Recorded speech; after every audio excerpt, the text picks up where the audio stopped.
Assalamualaikum warahmatullahi wabarakatuh.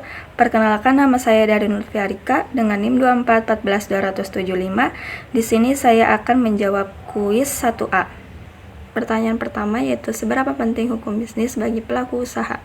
Hukum bisnis sangat penting bagi pelaku usaha karena berfungsi sebagai pedoman dan perlindungan dalam menjalankan kegiatan ekonomi. Beberapa alasan penting hukum bisnis antara lain: yang pertama, memberikan kepastian hukum. Pelaku usaha tahu apa yang boleh dan tidak boleh dilakukan dalam kegiatan bisnis. Yang kedua, melindungi hak dan kewajiban. Baik pengusaha, konsumen, maupun mitra bisnis memiliki perlindungan yang jelas di mata hukum. Yang ketiga, menjaga keadilan dan kejujuran dalam transaksi, mencegah penipuan, monopoli, dan praktik curang. Yang keempat, mendorong iklim usaha yang sehat. Dengan aturan yang jelas, dunia usaha menjadi lebih stabil sehingga investor dan konsumen memiliki kepercayaan. Yang kelima, menghindari sengketa hukum. Pelaku usaha dapat meminimalkan risiko masalah hukum dengan memahami dan mematuhi ketentuan yang berlaku.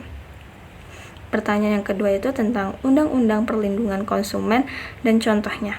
Undang-undang yang mengatur tentang perlindungan konsumen di Indonesia adalah Undang-Undang Nomor 8 Tahun 1999 tentang Perlindungan Konsumen atau UU-PK.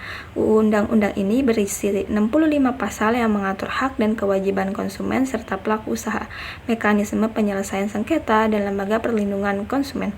Undang-undang ini bertujuan untuk melindungi hak-hak konsumen agar tidak dirugikan oleh pelaku usaha, serta memastikan adanya tanggung jawab, kejujuran, dan keadilan dalam kegiatan ekonomi.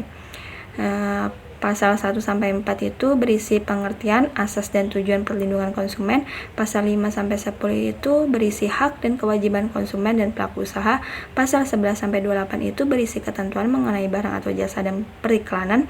Pasal 29-56 itu berisi tentang lembaga perlindungan konsumen dan penyelesaian sengketa. Pasal 57-65 itu berisi tentang ketentuan pidana dan sanksi. Contoh kejadian di masyarakat. Itu ada contoh kejadian sesuai dan tidak sesuai aturan undang-undang. Contoh yang sesuai itu ada toko online mencantumkan harga, deskripsi produk, dan kebijakan pengembalian dengan jelas. Jika barang rusak, toko mengganti sesuai perjanjian. Itu contoh sesuai undang-undang karena melindungi hak konsumen untuk mendapatkan barang sesuai janji. Contoh yang tidak sesuai aturan itu yang pertama, produsen makanan menjual produk tanpa mencantumkan tanggal kadaluarsa atau izin BPOM. Itu contohnya tidak sesuai undang-undang karena melanggar hak konsumen atas keamanan dan informasi yang benar. Yang contoh kedua adalah penjual online menolak pengembalian barang rusak padahal konsumen sudah mengirim bukti. Itu melanggar pasal 4 Undang-Undang tentang hak konsumen atas kompensasi jika barang atau jasa tidak sesuai. Sekian jawaban dari saya. Mohon maaf bila ada kesalahan dan kekurangan kata. Wassalamualaikum warahmatullahi wabarakatuh.